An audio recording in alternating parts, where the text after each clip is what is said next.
Bien, bien. ¿Cómo les va? A todo el Bien, mundo bien. por ahí por el estudio. Bien, bien. Te estamos llamando porque el día de ayer nos hemos encontrado de que el sistema escolar, dentro de la parte de las escuelas públicas, las escuelas privadas, las escuelas charter, ¿cuál es en sí es el significado de estas escuelas? Por ejemplo, el significado de la escuela pública, el significado de la escuela charter, de la escuela privada, y cómo son los implementos o las materias que llevan en cada una de ellas. ¿Son diferentes? En realidad no. Yo te voy a hablar desde mi experiencia. Yo tengo experiencia en este sentido, no porque yo sea miembro de la Junta Escolar, sino porque yo tengo experiencia con 3 muchachos que he criado y que en cada uno de ellos surgió no problema, una situación diferente. Lo que llevó a que uno pudiera empaparse un poquito en saber cuál es la diferencia entre lo que es una escuela charter o una escuela pública. ¿Qué es una escuela pública? La escuela pública se maneja con fondos de los contribuyentes, instituciones públicas específicamente, en el cual los muchachos van a la escuela a recibir instrucción académica. Esto no Esa es la escuela que pública. solamente sea responsabilidad de las escuelas darles instrucción académica. También es muy importante tomar en cuenta de que los padres tienen una gran participación o deberían de tener una gran participación en lo que es la educación de los muchachos. Ahora, ¿qué es una escuela charter? La escuela charter también se maneja con fondos públicos, pero administrado por privados.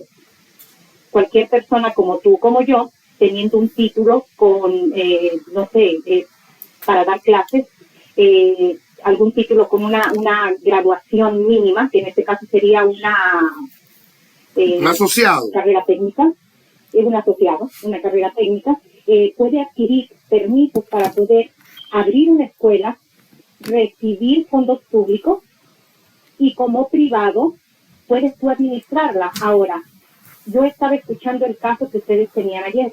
Sí. De alguien que tuvo una situación en el salón de clases con sí. uno de los niños. Sí. ¿Qué es la referencia que se da ahí o que se toma ahí en cuenta? Las escuelas charter no están obligados a tener personas tituladas. Nadie los obliga, no hay ninguna ley que los obligue. Ellos pueden tomar la determinación de poder contratar a cualquier tipo de persona que ellos crean conveniente que puedan manejar un salón de clases con un mínimo de 20 muchachos. Ajá. Muchas de esas personas tampoco tienen un grado excelente en lo que es el manejo del idioma. Hay muchas personas también que han sucedido los casos de que tampoco tienen mucha paciencia con el manejo de las emociones de los muchachos. Ahora, ¿cuál es la desventaja? Bueno, que las escuelas charter no están obligados a darte aquí una participación específica de lo que está pasando con tu muchacho, pero sí tienen la obligación para poder recibir los fondos públicos de que su institución sea puesta con una calificación de A o A+. ¿Y cómo a estas escuelas charter las controlan? O sea, ¿cómo es el control entonces de las escuelas charter? En realidad tú y yo sabemos que eso no hay forma de controlar. La persona que es la administradora de esta escuela puede poner en determinado punto todas las fallas que tiene en su institución y poder, ¿cómo se dice?, taparlas. Lo que sí es muy importante especificar que todo lo que es el sistema escolar tiene un plan de estudio. Claro. Las escuelas charter deben de tener el mismo plan de estudio que las escuelas públicas. O sea, es lo mismo lo que en una escuela privada, en una escuela pública, enseñan en una escuela charter. En una escuela charter, pero la persona que administra las escuelas charter puede, todas las deficiencias que su institución pueda tener como entidad privada, por así decirlo, que se maneja con fondos públicos, para que esta escuela no sea clasificada como problemática, como que no sigue las reglas. Entonces hay mucha forma de poder tapar todas estas deficiencias. ¿Y qué es lo que les interesa a ellos? Que la calificación de ellos sea siempre A o A+ para poder recibir los fondos. Correcto. ¿Y en el caso de la escuela privada? En el caso de la escuela privada, llevan otro tipo de plan de estudio, que también tuvimos la experiencia con el hijo nuestro más pequeño. Claro. Que supuestamente tenía una deficiencia. Y también quiero aclarar una cosa muy importante. En las escuelas públicas hay muchas personas que son profesionales manejando lo que son maestros, maestros de educación física, terapistas, en muchos casos también hay psicólogos, pero también se equivocan.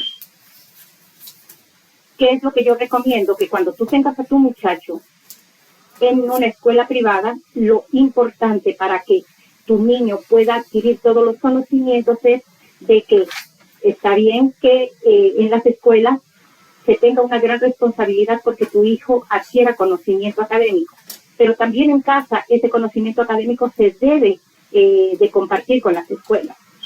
Ok, pero en el dado caso, por ejemplo, la escuela pública, vamos a salirnos de la escuela privada, porque en realidad a nuestra audiencia el tema más común es la escuela pública. Y estamos viendo, por ejemplo, en este momento en California, está pasando que da la casualidad que el intendente que era de aquí del condado de Miami-Dade está dirigiendo allá.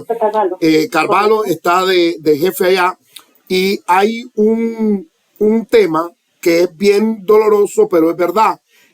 Los maestros, el nivel de pago es demasiado poco para estar todo el día con los niños. Y en el dado caso, por ejemplo, de California, que estaba escuchando el día de ayer, el intendente de aquí, Carvalho, había notificado que iban a aumentarle el 3%, pero ellos querían un 30% adicional. Ahora, ¿qué pasa en el condado de Miami-Dade, que es donde nosotros estamos? Las escuelas públicas, hay veces que tenemos profesores que a lo mejor no están cumpliendo con los requerimientos de cuidarnos a nuestros hijos y ayudarnos. Porque yo recuerdo uno de los temas grandes, y tú lo traerás a colación, por ejemplo, la niña Yamilé, cuando iba a la escuela, había una cantidad de alumnos en el salón donde decían que eran 40, la maestra no conocía al alumno y estaba reprimiendo en las calificaciones. ¿Cómo puede un padre estar, cómo te diría yo, al tanto cuando el niño está en escuela? O sea, ¿qué es lo que se le recomienda a un padre? Bueno, lo primero es tener mucha disposición de querer ayudar a tu hijo. Eso es lo importante. Yo te voy a decir exactamente en el caso mío. Yo todos los viernes los dedicaba a poder hablar con los maestros. Yo me bajaba, preguntaba cómo iba el muchacho, en qué yo podía ayudarlo, en qué materias estaba flojo, qué era lo que yo podía hacer para poder ayudar a que ese muchacho se sintiera bien en el salón de clases. La disposición, ¿en qué sentido? En poder enterarte o querer saber cómo se siente tu hijo en el salón de clases, poder hablar con los maestros. Yo sé que ahora el sistema es completamente diferente de que tú tienes que hacer un appointment para poder hablar con el profesor. Pero también la disposición del maestro, que es muy importante que se familiarice en el poder hablar con el maestro. Mire, yo soy la mamá de fulanito de tal, dígame cómo va el muchacho en el salón de clases. Yo quiero saber, él se porta bien, él está atento, en qué cree usted que él está fallando, en qué yo lo puedo ayudar. Si nosotros trabajamos de la mano junto con los profesores, créanme que usted no va a tener necesidad de meter a su chico en una escuela privada, porque muchas de las veces hay padres, y eso yo lo entiendo, que trabajan tanto que ellos toman la determinación de meter al muchacho en una escuela privada porque ellos no tienen tiempo de supervisar a su hijo. Pero si supieran que eso te toma no más de 30 minutos, el hecho de bajarse, el hecho de llevarlo hasta la puerta del salón, eso tampoco te lo puede prohibir la escuela. Es verdad que los muchachos tienen que tener desarrollo personal en poder ser maduros, pero hay otra forma de poder adquirir esa madurez. Ahora, Pilar, en la parte de la educación del niño, porque como tienes experiencia, o sea, con 3 muchachos, ¿qué pasa cuando una maestra no encaja con la parte del niño, porque vamos a ser sinceros, hay veces que el profesor no tiene la capacidad para poder enfrentar la situación del niño y no lo vemos avanzar. ¿Cómo puede el padre? Porque recuerdo en muchas de las ocasiones que a veces que el maestro no tiene la razón. Como por ejemplo cuando el niño te lo ponen en time out porque la maestra cree que tuvo un problema o lo lleva a la dirección porque la maestra piensa que el niño no está adecuadamente haciendo las cosas. O recuerdo la parte de los zapatos, que cómo hace un padre para enfrentar este tipo de situación con los maestros y que no trascienda con el niño.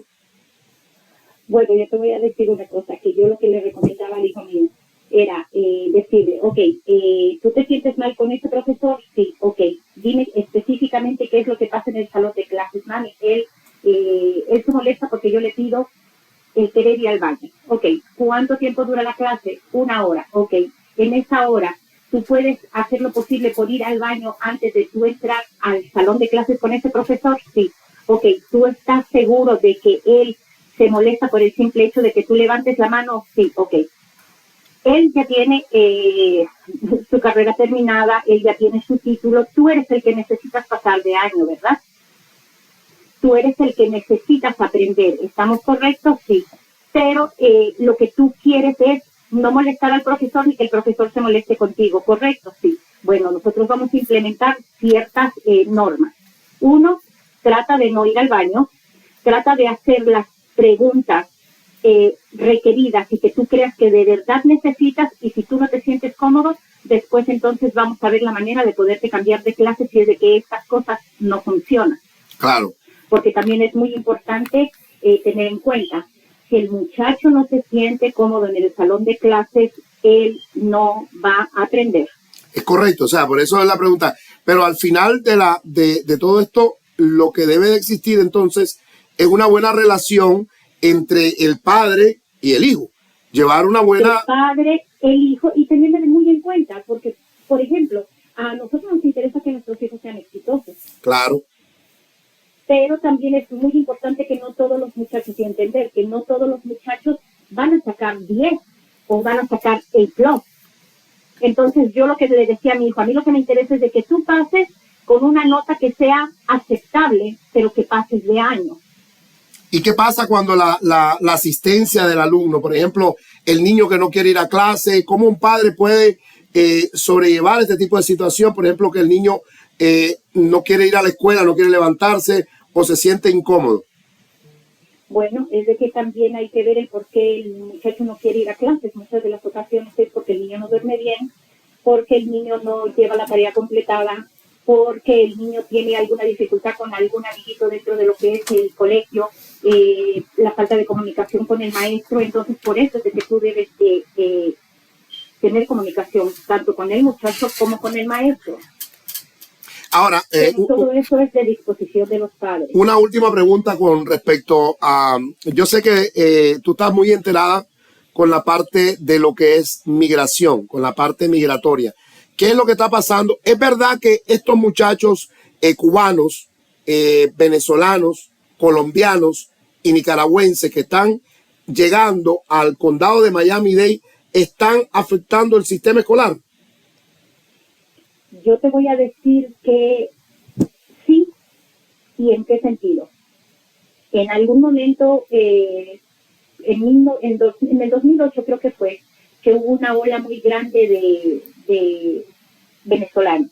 Uh-huh. Y yo me recuerdo bien claro que en el salón de uno de mis hijos estaba lleno de muchachitos venezolanos recién llegados.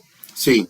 Como eran más la cantidad de personas que habían recién llegado, la profesora optaba por hablar mejor en español. Wow. Y a los muchachos que ya tenían el inglés, como uno, si los muchachos nacen aquí, el español es una segunda lengua, por supuesto el inglés lo adquieren. Entonces mi hijo tenía dificultades para poder adaptarse a ese tipo de sistema. Claro que sí, de alguna manera los está perjudicando, porque aunque tú lleves un plan de estudios que es realmente estricto y que una escuela se atrasa la parte escolar, o sea, exacto, que lo implante y que la maestra lo tenga que adaptar, muchas de las veces tú te ves forzado a que son la mayoría. Un ejemplo, las clases son no mínimo de 30 alumnos. Y si esas clases están llenas de jovencitos recién llegados y solamente tienes 4 o 5 muchachos que nacieron aquí en Estados Unidos, muchas de las veces la equivocación de la persona que está impartiendo clases es irse por la mayoría. Bueno. Entonces tú veías que el muchacho llegaba aquí de la escuela y te decía, mami, yo no le entiendo nada a la maestra, yo no sé por qué ella está inclinándose más a hablar español cuando en español yo no le entiendo absolutamente nada. Wow. Ok, bueno, Pilar, se nos han pasado casi 16 minutos del tiempo de la hora que nosotros tenemos nada más y quisiéramos hablar mucho tiempo. Te vamos a llamar en el transcurso de la semana porque necesitamos también hablar de lo de la parte de los fondos, de dónde están cogiendo los fondos, pero eso lo vamos a dejar para ver si el viernes o el jueves te podemos llamar nuevamente para que nos dé un poco más de información. Y solo por mencionar lo último, los fondos que están utilizando para toda esta gente que está llegando recién son fondos federales que nada tienen que ver con tus impuestos. Nada local. Absolutamente. Ok, muchísimas gracias. Que tenga buena tarde. Gracias, buenas tardes. Bueno, esos temas son interesantes, Wendy, sí, claro. Porque fíjate que esa parte del alumno, cuando toma la clase y es real, por ejemplo, claro. Tú traes un niño que tienes 9 años y va para 6º grado o para 5º grado, creo que es, ¿no? Sí, bueno, sería ¿cuántos años? 9. 9 años. Está todavía entre 4º y 5º. 4º y 5º grado. Sí. O vamos a poner que venga de 12 años, el niño está para 6º grado, sí, claro, para el middle school. Exacto. Entonces te das cuenta que el alumno, si son cantidad, pues el maestro tiene que tratar de acomodarse o el sistema escolar se atrasa. Claro. Porque si, por ejemplo, en un salón de clase donde hay 10 alumnos, o, perdón, 30 alumnos y 20 son recién llegados, cubanos, colombianos y venezolanos, esos 10 que están, que viven aquí, que nacieron acá, pues de una u otra manera se tienen que atrasar un poco. Pero vamos a hablar, ese tema lo vamos a seguir tocando y vamos a seguir tocándolo con el dinero que se utiliza también, Wendy, para estos alumnos. Así es, bueno, vamos justamente